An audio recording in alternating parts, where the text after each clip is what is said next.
नमस्कार, मैं हूं दीपक विशाल और आप देख रहे हैं बिग न्यूज़ 9।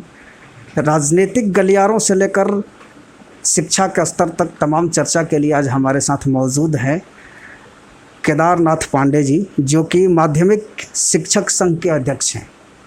और आज हम तमाम मुद्दों पर चर्चा करेंगे, क्योंकि लगातार ऐसी चीज़ें सामने आ रही थी कि शिक्षकों के साथ जिस तरह का अन्याय किया जा रहा है, फिज़िकल टीचर हो या रेगुलर टीचर हो, इनके साथ लगातार ज़्यादती की बातें कही जा रही है। तमाम तरह के आंदोलन हो रहे हैं, आवाज़ें भी उठाई जा रही है।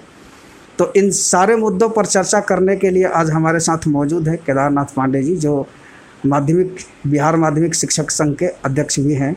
तो आइए चलते हैं और हम इनसे चर्चा में बनते हैं। स्वागत है सर हमारे इस न्यूज़ चैनल में।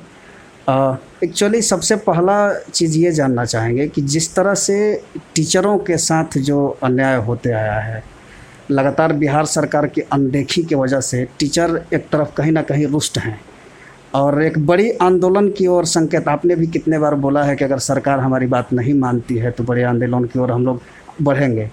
इस पर आप क्या कहना चाहेंगे कि क्या सरकार को करनी चाहिए और शिक्षकों के लिए क्या बेहतर कदम होगा? सबसे पहले तो मैं बिग न्यूज़ 9 का जो शुक्रगुजार हूँ कि उसने शिक्षा के इन जीवंत सवालों पे मुझसे विमर्श करने की योजना बनाई है। और आनंद जी, आपको भी मैं धन्यवाद दे रहा हूँ इसके लिए।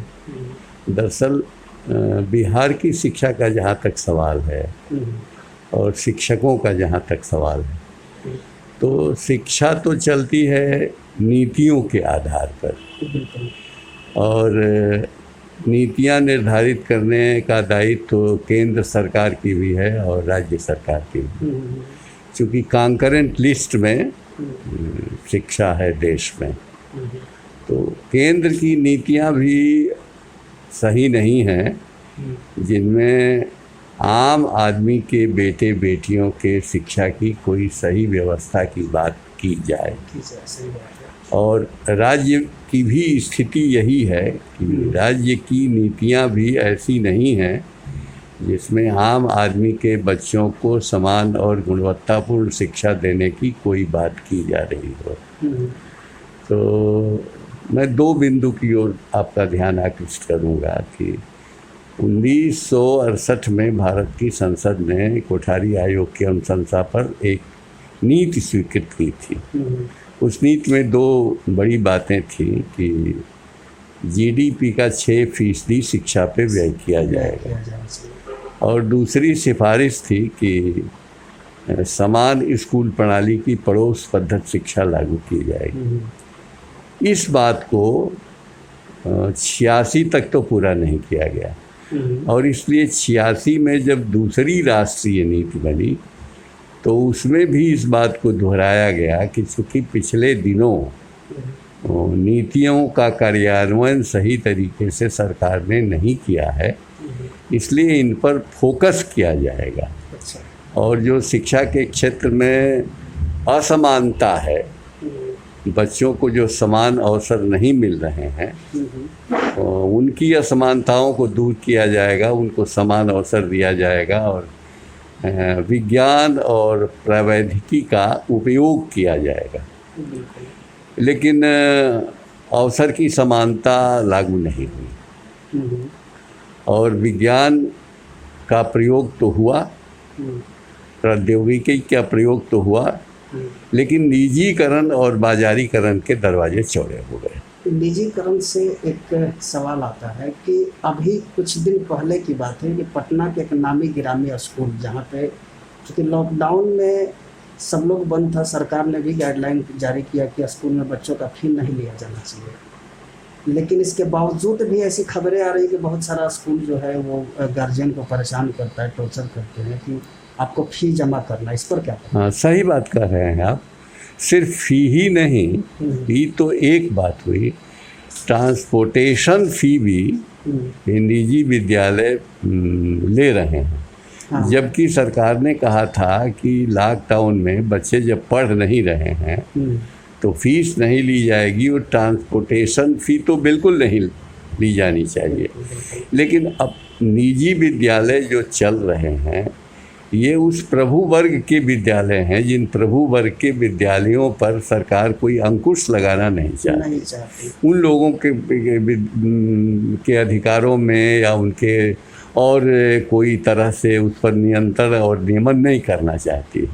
ये पूरे देश में है, बल्कि एक तरह से हम कहें कि शिक्षा को बाज़ार के हवाले करने पे सरकार की नीतियां आमादा हैं बिल्कुल, और ये बहुत तेज़ी के साथ बढ़ते जा रहा है। आज आप पटना का कली देखेंगे भूगोल, तो कोई कंपनी ऐसी नहीं है देश की जिसका स्कूल यहाँ स्थापित न हो गया। बात सही है। तो और सरकारी स्कूलों में बच्चे किसके पढ़ते हैं? सरकारी स्कूलों में बच्चे पढ़ते हैं आम आदमी के, गरीब के, वंचित वर्ग के, दलित वर्ग के बच्चे पढ़ते हैं।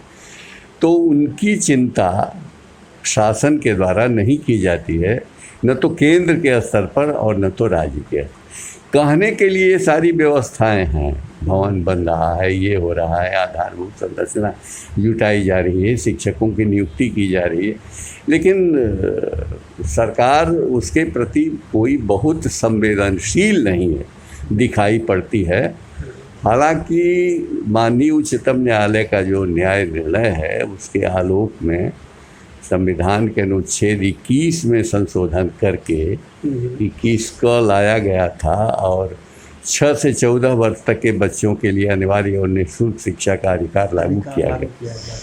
लेकिन 6 से 14 वर्ष के जो बच्चे हैं वो निजी विद्यालयों में नहीं पढ़ रहे हैं आज भी। इसका कारण क्या हो सकता है? एक तो ये जैसे निजी विद्यालय में जो जिस तरह से बच्चे बढ़ रहे हैं, दिल्ली की अगर हम बात करें तो दिल्ली में जहाँ तक प्राइमरी शिक्षा, माध्यमिक शिक्षा, वहाँ सरकार का जो रवैया है वो बहुत ही बेहतर है।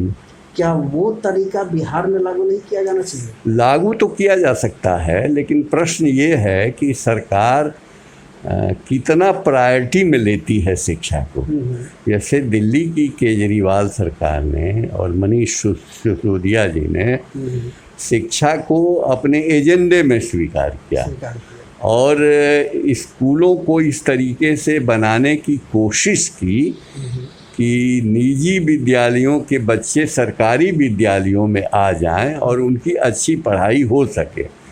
अब अगर उत्तर प्रदेश और बिहार या अन्य राज्यों की भी सरकारें इस तरीके से करें जैसा दिल्ली ने किया तो बात तो हो ही सकती है। ये तो सुधीर अग्रवाल जी ने, जो इलाहाबाद उच्च न्यायालय के न्यायमूर्ति थे, उन्होंने 2015 में 18 अगस्त को न्याय निर्णय दिया था कि कोषागार से जिन लोगों को वेतन मिलता है, चाहे वो अधिकारी हों, एमपी हो, एमएलए हो, मंत्री हो, उन सारे लोगों के बच्चे सरकारी स्कूलों में पढ़ेंगे, अनिवार्य किया जाए। लेकिन सरकार ने नहीं किया। सरकार समझती है कि हम तो बाकी लोगों के बच्चों को पढ़ाने के लिए हमारे स्कूल हैं, और लोग अपना अधिकार मानते हैं कि बड़े लोगों के बच्चों का अधिकार है अच्छे विद्यालयों में पढ़ना, अच्छी जगह जाना, तो वो लोग जाते हैं, देहरादून जाते हैं, दिल्ली जाते हैं, जहाँ जाना होता है। इस तरह की जो नीति है कि प्राइवेट स्कूल, बड़े बड़े कॉरपोरेट स्कूल में जो बड़े बड़े अधिकारी हैं, नेता हैं, मंत्री, उनके बच्चे पढ़ते हैं। गरीबों के बच्चे सरकारी स्कूलों में पढ़े जहाँ की स्थिति बदतर है, जहाँ की स्थिति बदतर, तो अब वो तब तक नहीं सुधरेगी। ऐसे में हम कैसे ये कर सकते हैं कि शिक्षा सामाजिक स्तर पर समरूप हो सके? नहीं, शिक्षा सामाजिक स्तर पर तब तक नहीं समरूप हो सकती है जब तक माननीय न्यायमूर्ति सुधीर अग्रवाल जी के न्याय निर्णय को लागू नहीं सरकारें करेंगी। भले वो इलाहाबाद का न्याय निर्णय है, लेकिन पूरे देश में कमोवेश यही स्थिति है कि स्कूल 3 प्रकार के बन गए हैं। एक एलाइट स्कूल है जो प्रभु वर्ग के स्कूल है, एक सेमी एलाइट स्कूल है जो उससे कम दर्जे के लोगों के बच्चों के लिए बने हुए, और तीसरा ये सामान्य स्कूल हैं जिसको कॉमन स्कूल कहा जाता है, जिसमें आम आदमी के बच्चे पढ़ते हैं, दलित, वंचित वगैरह वगैरह पढ़ते हैं। इसलिए इन पर किसी का ध्यान नहीं जाता, और इस देश के राजनीतिक दलों के भी एजेंडे में शिक्षा नहीं। वो भी आप देखिए ना, चुनाव आ रहा है, चुनावों में कोई राजनीतिक दल शिक्षा की बात नहीं करेगा। वो किसान की बात करेगा, मजदूर की बात करेगा, नल की बात करेगा, खेती की बात करेगा, बिजली की बात करेगा, लेकिन शिक्षा की बात कोई नहीं। और शिक्षा ही है जो सामाजिक, सांस्कृतिक, आर्थिक, राजनैतिक परिवर्तन का एक साधन बन सकती है बेहतर तरीके। इसलिए इसकी कोई बात नहीं करता है। सब लोग सोचते हैं कि चलो जैसे चल रहा है चलता रहे, और गरीब लोग खुश हो जाते हैं कि हमको सरकार साइकिल दे देती है, तो पोशाक दे देती है, तो छात्रवृत्ति दे देती है। वो भी समझते हैं कि हमको कुछ मिल रहा है हमारे बच्चे के लिए, इसलिए उनकी भी चिंता नहीं है इस मामले में। तो इसको सुधारना अभी थोड़ी देर के लिए बड़ा मुश्किल है। इसको तभी सुधारा जा सकता है जबकि आम जनता में चेतना हो और लोग शिक्षा को अपना एजेंडा बनावें, सरकारों की प्राथमिकता सूची में हो, सरकारें इसमें ज़्यादा से ज़्यादा निवेश करें और दीर्घ काल के लिए निवेश करें, ताकि आने वाले दिनों में जो भारत का भविष्य है या राज्यों का भविष्य है, बच्चों का भविष्य है, वो बेहतर बन सके। एक और मुद्दा भी जो शिक्षकों की है और सबसे बड़ी मुद्दा मानी जा रही है, इसमें हज़ारों लोगों की जीवन दांव पर लगी हुई है, उनके करियर दांव पर लगी है। स्टेट परीक्षा को सरकार के रद्द कर देने का ये जो फैसला है, ये कहाँ तक सही है और इसको किस नज़र में आप देखते हैं? देखिए, इसमें तो मुझको दो बातें कहनी है। एक तो नौजवानों को रोज़गार से रोकने के लिए टेट और स्टेट है। हम लोग भी जिस ज़माने में टीचर थे, उस ज़माने में जब बीएड का प्रशिक्षण या डीएलएड का प्रशिक्षण कोई प्राप्त कर लेता है तो उसको टेट और स्टेट की कोई ज़रूरत नहीं होनी चाहिए। लेकिन टेट और स्टेट की परिकल्पना ही इसलिए है कि एक और बैरियर लगा दिया जाए ताकि बच्चे जल्दी नौकरी न मांगे। तो टेट और स्टेट जो इस राज्य में है, टेट केंद्र का होता है, स्टेट राज्य का होता है। तो अब राज्य ने स्टेट की परीक्षा ली, होना चाहिए इसको प्रतिवर्ष। स्टेट की परीक्षा प्रतिवर्ष होनी चाहिए ताकि बच्चे परीक्षा दे करके निकल जाएं और उनको एम्प्लॉयमेंट मिल सके। क्योंकि अगर वो योग्य नहीं करेंगे तो बीएड हर साल बच्चे पास आउट होते हैं। हाँ, हर साल पास होते हैं। तो फिर इस चीज़ का इंतजार करना होगा 5 साल, 7 साल, 8 साल वो इंतजार करते हैं स्टेट का। लोग की तो उम्र भी निकल जाती है, कितने लोगों की उम्र निकल जाती है। अब स्टेट भी जो हुआ तो एक तो कई वर्षों के बाद स्टेट हुआ, और कहीं अखबारों में या मीडिया में ऐसी बात नहीं आई कि उस परीक्षा में कोई कदाचार हुआ या कोई बात हुई। बिहार विद्यालय परीक्षा समिति ने कहीं घोषित नहीं किया और कहा कि ठीक ठाक है। बिहार विद्यालय परीक्षा ने घोषित किया था कि जो परीक्षा हुई है वो कदाचार मुक्त हुई है। कदाचार मुक्त हुई। इसके बाद भी रद्द करने का क्या? अब इसके बाद रद्द करने का क्या औचित्य है, ये समझ से परे है। बिहार विद्यालय परीक्षा समिति ने कमेटी बना करके और कदाचार रहित जो परीक्षा स्वीकार की गई थी बिहार विद्यालय परीक्षा समिति द्वारा, उसको रद्द कर दी। तो फिर 33,000 या 34,000 जो शिक्षकों के पद स्वीकृत हैं बिहार की सरकार के द्वारा, उन शिक्षक पदों पर ऐसे हज़ारों नौजवानों को नौकरियों से वंचित करना। बिल्कुल, इसका मतलब है कि वो जा नहीं पाएंगे नौकरियों में। अब वो फिर परीक्षा होगी, परीक्षा के रिजल्ट निकलेंगे, तब तक उनका 1-2 साल ऐसे गुजर जाएगा, पता नहीं परीक्षा कब होगी, नहीं होगी।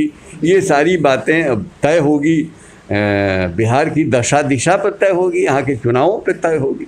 तो ये बहुत हमारे समझ से ये बेहतर स्थिति नहीं है। तो इसको क्या करना चाहिए अगर सरकार से आपको अपील करना हो? चूँकि एक माध्यमिक मैं तो सरकार से अपील करूंगा कि वो रद्द करने का कोई कारण नहीं है, लेकिन अगर रद्द किया तो उसको विदिन ए मंथ करके और रिजल्ट तुरंत दे करके इन बच्चों को रोजी रोजगार देने का अवसर देना चाहिए। बिल्कुल। एक और मुद्दा है इसमें, अगर हम देखें तो शिक्षक वर्ग में एक और आता है फिजिकल टीचर का। हाँ, फिजिकल टीचर में भी तमाम तरह की बातें कही जा रही। इसमें भी जो लगातार लोग अनशन पे, अभी कुछ दिन पहले ही यहाँ मुख्यमंत्री के आवास पर, शिक्षा मंत्री के आवास पर घेराव किया गया था फिजिकल टीचरों द्वारा। तो इस तरह की लगातार शिक्षकों के साथ ही रवैया क्यों कर रही है? ये सारी शिक्षा अनुदेशकों की तो नियुक्ति प्राथमिक विद्यालयों में होने के लिए सिलसिला शुरू हुआ है, लेकिन मूल प्रश्न ये है कि जो हालात हैं राज्य के आर्थिक, उन आर्थिक हालातों में रोजी रोजगार देना शायद सरकार के लिए अभी संभव नहीं हो पा रहा है, इसलिए ये सब टलता जाता है। अगर साफ बात अगर कहा जाए कि अगर आर्थिक स्थिति में सरकार मजबूत नहीं है रोजगार देने में, तो फिर आम पब्लिक को अंधेरे में रख करके ये बहाली निकालना फिर रद्द करना, क्योंकि खर्चा इसमें भी हाँ, ये सरकार किसी सभ्य सरकार की पहली जवाबदेही है अपने देश के नौजवानों को रोजी रोजगार देना और अपने देश के राज्य के बच्चों को अच्छी गुणवत्तापूर्ण शिक्षा देना। इसलिए बार बार जो आंदोलन करना पड़ता है बच्चों को रोजी रोजगार पाने के लिए, इसका मतलब है कि राज्य के पास और केंद्र के पास कोई सम्यक नीति नहीं है। एडहाक के तरीके से कुछ नीति बनती है, बिगड़ती है, लोग टहलते रहते हैं, आंदोलन करते रहते हैं और उन आंदोलनों का बेहतर प्रभाव कोई नहीं पड़ता है।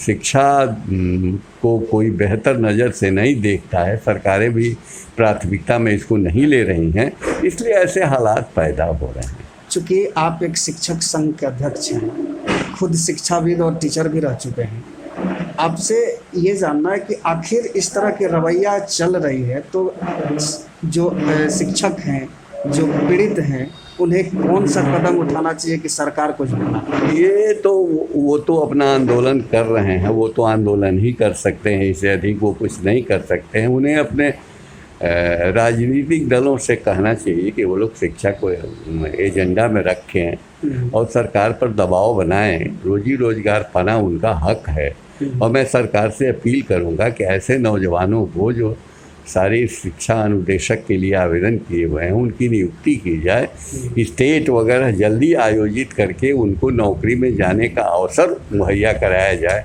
और इससे बिहार के जो करोड़ों बच्चे हैं जहां अध्यापक नहीं हैं, जहां अध्यापक की घोर आवश्यकता है, 1:40 जो अध्यापक और छात्र का रेशियो होना चाहिए, वो रेशियो बहाल करने के लिए ज़रूरी है कि भारी मात्रा में शिक्षकों को बहाल किया जाए। आज का दिन बिहार के राजनीति के लिए कुछ खास रहा है। रघुवंश प्रसाद सिंह भी इस्तीफा दे दिया आरजेडी से, अपने पद से। इसके साथ साथ जो एमएलसी थे, 5 एमएलसी आरजेडी का, वो भी यहाँ से इस्तीफा दे करके चले गए। तो किस तरह का दृश्य बनता है, क्योंकि चुनाव अभी सर पे है, चुनाव आयोग ने घोषणा भी कर दिया है चुनाव का, तिथि तय नहीं हुई लेकिन चुनाव की एक मोटा मोटी खाका बना दिया गया है। तो ऐसे में क्या देखते हैं, क्या हालात बनने वाली है और किस तरह की सिचुएशन में आरजेडी को झेलना पड़ सकता है?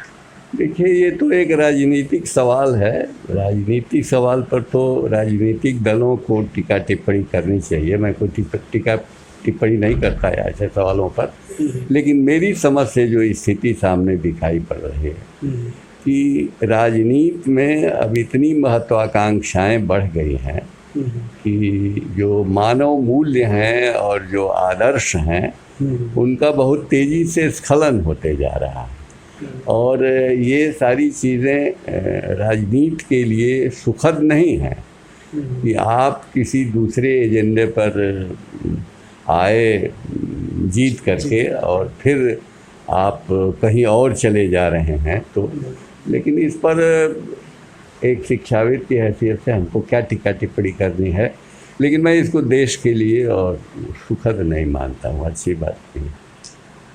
अभी जो स्नातक चुनाव होने हैं, स्नातक एमएलसी जो चुनाव, स्नातक क्षेत्र से और शिक्षक चुनाव होना है, इस पर क्या प्रतिक्रिया होगा?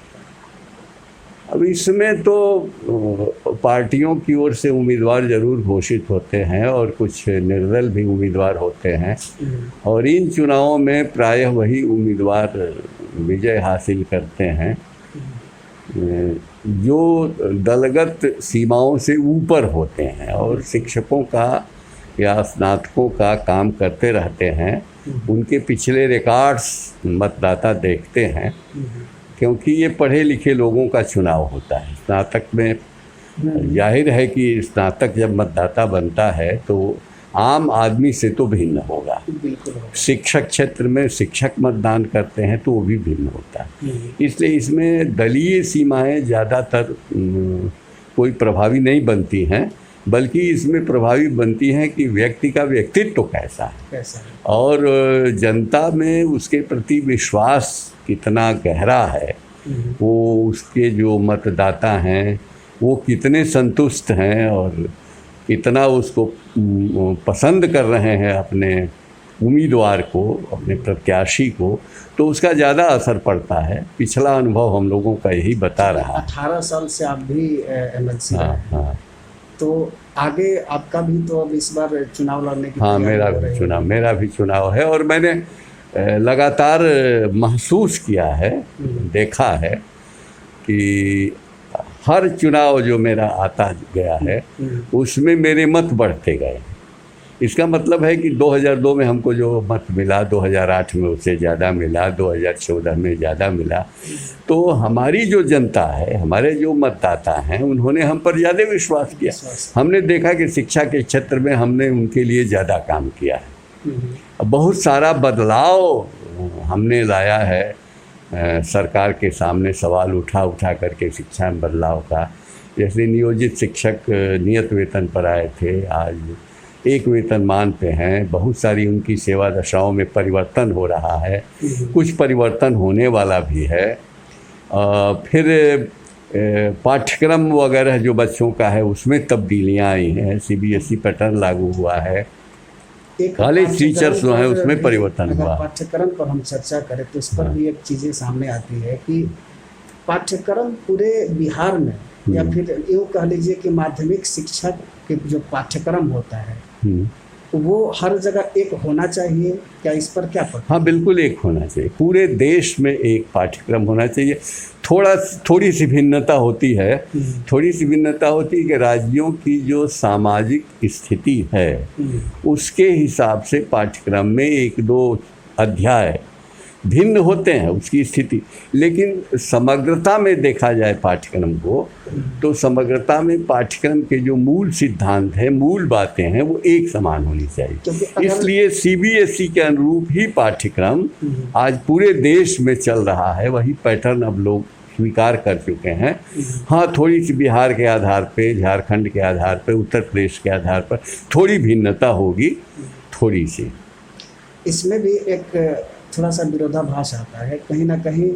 अगर हम पाठ्यक्रम की बात करते हैं, चूँकि जब हम सामाजिक समरूपता की बात करते हैं, शिक्षा समान रूप से समरूपता की बात करते हैं, तो यहाँ पर एक सवाल ये भी उठता है कि आखिर पाठ्यक्रम जब सामान्य नहीं होंगे पूरे देश में, तो हम ये आकलन कैसे करेंगे कि किसकी प्रतिभा, किस राज्य की प्रतिभा कैसी है?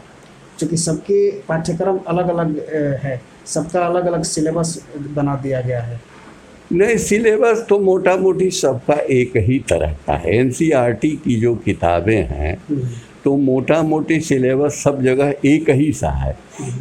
अंतर आ जाता है कि निजी विद्यालय जो हैं ज़्यादा आमदनी की दृष्टिकोण से निजी क्षेत्र में पब्लिश किताबें मोटी मोटी ले आते हैं ताकि उनको बेच करके ज़्यादा पैसा कमाया जा सके। नहीं तो पाठ्यक्रम तो लगभग समरूप है, थोड़े से 5% भिन्नता के साथ, उसमें कोई बहुत ज़्यादा अंतर नहीं रह गया। ये तो सरकारी विद्यालय में, हाँ, सरकारी विद्यालय में भी और निजी विद्यालय में भी पाठ्यक्रम समरूप ही हैं।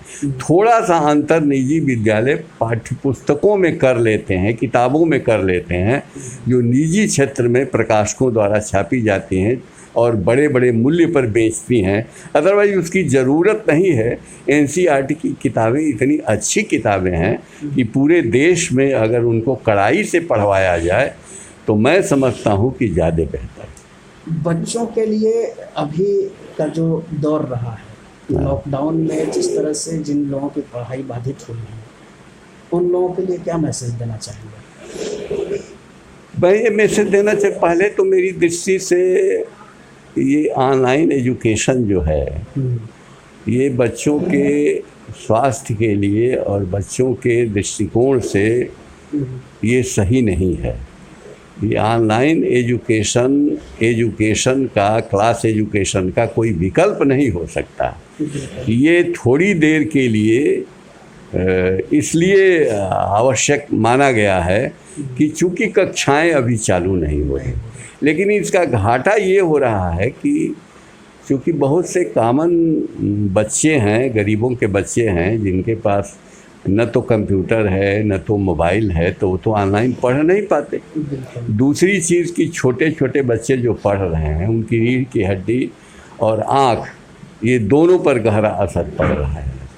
तो इसको ऑनलाइन एजुकेशन को आप विकल्प मत बनाइए। ऑनलाइन एजुकेशन को आप सहयोग में अगर स्वीकार करते हैं थोड़ी देर के लिए, तो बच्चों के ज्ञान को बढ़ाने में या थोड़ा का गैप दूर करने के लिए, चूँकि लंबा गैप है, उसमें सहयोग के लिए इसको स्वीकार किया जा सकता है।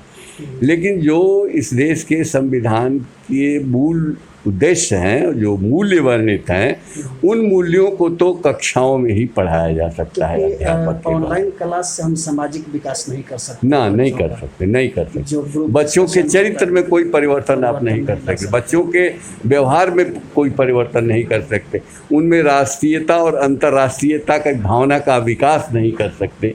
बच्चों को आप बीमार बना रहे हैं पढ़ा के, और बड़ी बड़ी कंपनियों को आप दावत दे रहे हैं कि वो आ करके व्यापार को और बढ़ावें। इसलिए ये सुखद नहीं है। एक सवाल मेरा आपसे व्यक्तिगत होगा, क्योंकि आप उत्तर प्रदेश से हैं, उत्तर प्रदेश से बिहार आकर के और शिक्षा में इतने अच्छे कदम उठाना, ये कितना कठिन रहा आपके लिए? कठिन तो रहा, मेरे लिए कठिन रहा, लेकिन मैंने श्रम किया। मैं जब आया था तो इसलिए नहीं आया था कि बिहार का होके रह जाऊंगा। मैंने नौकरी करने के लिए इस जगह को ऑप्ट किया था, यही हमको नौकरी मिली थी। तो हम तो आए थे रोजी रोजगार के लिए ही, लेकिन रोजी रोजगार के क्रम में जो हमारे अंदर पहले से एक भावना थी कि शिक्षा के क्षेत्र में कुछ किया जाए और शिक्षकों की सेवा की जाए, और मैं शिक्षक संगठन में काम जो करने लगा नीचे से लेके तो ऊपर तक स्टेट लेवल तक आ गया, और मैंने बहुत गहराई से बिहार की जो शिक्षा व्यवस्था है और देश की भी शिक्षा व्यवस्था है उसको मैंने देखा, और उस पर मैंने बहुत सारी किताबें लिखी, बहुत सारे कॉन्फ्रेंसेज में, सम्मेलनों में मैंने भाषण किया, सुधार का प्रयास हमने किया, और शिक्षकों के लिए ही मैं बिहार विधान परिषद में भी गया। और मेरा मकसद था बिहार विधान परिषद में जाने का कि शिक्षा में कुछ तब्दीली हम ला सकें, और शिक्षकों की बेहतरी के लिए, उनके वेतनमान के लिए, उनके भत्तों के लिए, उनके सम्मान के लिए हम एक बेहतर लड़ाई लड़ सकें। और इस दिशा में हमको काम करने का मौका मिला है, हमने काम भी किया है, और जो कुछ थोड़ा बहुत काम है उसको करने के लिए हम संकल्पित हैं। हम उन कामों को पूरा करने की दिशा में प्रयत्नशील हैं। और अगर आप, चूँकि आपने कहा कि बहुत सारे आपने किताब भी लिखा है इस चर्चा पर, कुछ ऐसे नाम बताएं जो आज की युवा पीढ़ी उसको पढ़े और उसे मार्गदर्शित हो। हाँ, मैंने जो किताबें लिखी हैं उनमें एक तो शिक्षा के सवाल और आज का जो संकट है उस पर मैंने एक किताब लिखी है। शिक्षा के सवाल क्या क्या हैं यार, आज सबसे बड़ा सवाल है क्वालिटी एजुकेशन का और समान गुणवत्तापूर्ण शिक्षा बच्चे को देने का। तो मैंने उस पर किताब लिखी है। उससे अध्यापकों को देखना चाहिए और समाज के जो बुद्धिजीवी हैं उनको भी देखना चाहिए, और बच्चों के लिए भी मैंने किताबें लिखी हैं, उनको देखना चाहिए। ये कहाँ मेरी एक किताब जो है शुरुआत नाटक जो है भोजपुरी में भी मैंने लिखा, वो आज नालंदा खुला विश्वविद्यालय के स्नातकोत्तर कक्षाओं में पढ़ाई भी जा रही है। तो हमने काफ़ी कोशिश की है कि शिक्षा के क्षेत्र में बच्चों के लिए, अध्यापकों के लिए, बुद्धिजीवियों के लिए हम काम करें।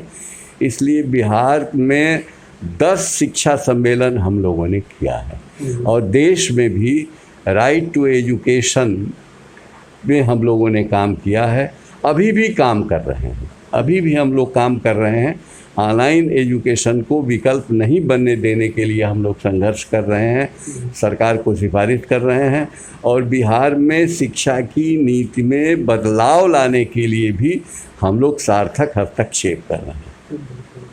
चूँकि आपने हिंदी साहित्य के साथ साथ भोजपुरी में भी आपने काफ़ी काम किया है, हाँ। उसके सुधार के लिए भी। तो हमारे दर्शकों को थोड़ा सा इस पर भी आप चर्चा में बताएं कि भोजपुरी का जो स्तर है इसको कैसे बढ़ाया जाए। देखिए, भाषाएं जो हैं, जो स्थानीय भाषाएं हैं, बोलियां हैं, तो ये बोलियां राष्ट्रभाषा हिंदी के सहयोगी के रूप में हैं। ये उसका काट नहीं है। और हिंदी जो है देश की राष्ट्रभाषा है, लेकिन भोजपुरी, मैथिली, मगही, ये सब जो भाषाएं हैं वो हिंदी को समृद्ध करने वाली भाषाएं हैं। और कक्षाओं में बच्चों के लिए कहा गया है कि वो अपनी भाषा में ज़्यादा जल्दी सीखते हैं। तो मातृभाषा में बच्चे सीखते हैं जल्दी। जैसे पंजाबी पढ़ाया जाता है, हाँ। बंगाली पढ़ाया जाता है, गुजराती है, हाँ। लेकिन हमारे यहाँ ऐसा कोई ऐसा नहीं पढ़ता। हमारे यहाँ भी पाठ्यक्रम में है, लेकिन उतना नहीं है जितना होना चाहिए था। इन मैथिली की पढ़ाई होती है, भोजपुरी की भी पढ़ाई होती है, बगही की भी पढ़ाई होती है, हायर स्तर पर। लेकिन हाँ, ये 11th में या मैट्रिक में भी पढ़ाई जाती है बातें। अगर हाँ, प्राइमरी शिक्षा की प्राथमिक कक्षाओं में भी पढ़ाया जाना चाहिए। बल्कि जो आंगनबाड़ी वगैरह केंद्र हैं, उन केंद्रों में छोटे छोटे जो बच्चे आते हैं, उन बच्चों को उनकी मातृभाषा में, अगर भोजपुरी है, मैथिली है, मगही है, तो उनको पढ़ाना चाहिए। और संविधान में इन सब भाषाओं को समाहित करना चाहिए। देश को उदारतापूर्वक इन भाषाओं को स्वीकार करना चाहिए, मेरी मान्यता है। इससे हिंदी के सेहत पर कोई असर नहीं पड़ेगा, बल्कि हिंदी का विकास होगा और बच्चे आसानी से किसी चीज़ को सीखेंगे। जो बच्चे हिंदी बोलने वाले हैं, अगर उनको अंग्रेजी में पढ़ाइए तो उनकी प्रतिभा अवरुद्ध हो जाती है, लेकिन हिंदी में जब वो पढ़ते हैं, चाहे जापान वाला हो या इंग्लैंड वाला हो, अपनी भाषा में पढ़ाता है। विज्ञान भी अपनी भाषा में पढ़ाता है। और हम लोग अंग्रेजी का गुलाम बने हुए हैं। ये बात बड़ी विचित्र है इस देश में। ये प्रभु वर्ग का लादा हुआ है। गांधी जी कहते थे कि मातृभाषा में शिक्षा दो बच्चे को। तो मातृभाषा में देने से बच्चा बहुत आसानी से किसी चीज़ को सीख सकता है, ग्रहण कर सकता है और कम्युनिकेट होता है उसके अंदर। बच्चे के अध्यापक अगर उस भाषा में पढ़ाता है तो बच्चे के भीतर तक वो बात गहरे उतर जाती है और बच्चे का विकास, क्षमता बढ़ जाती है, समझने की क्षमता बढ़ जाती है। बहुत बहुत धन्यवाद सर। ऐसे ही लगातार हम और भी मुद्दों पर आगे चर्चा करते रहें, लेकिन फिलहाल टाइम के अभाव है, इसकी वजह से हम लोग को रोकना पड़ेगा। तो जो शिक्षा और तमाम बिहार के दृश्यों पर चर्चा किया है, हमारे साथ मशहूर शिक्षाविद एवं बिहार माध्यमिक शिक्षक संघ के अध्यक्ष केदारनाथ पांडे जी मौजूद थे और हम तमाम चीज़ों पर चर्चा किए और इन्होंने बड़ी बेबाकी से बिहार की उन दशा को दिखाया जो आज के परिवेश में दिख रही है और जो आज के परिवेश के लिए कहीं ना कहीं खतरनाक साबित होते जा रही हैं। तो ऐसे ही खबरों को देखने के लिए बने रहिए हमारे साथ और आप बिग न्यूज़ 9 को देखते रहिए। नमस्कार।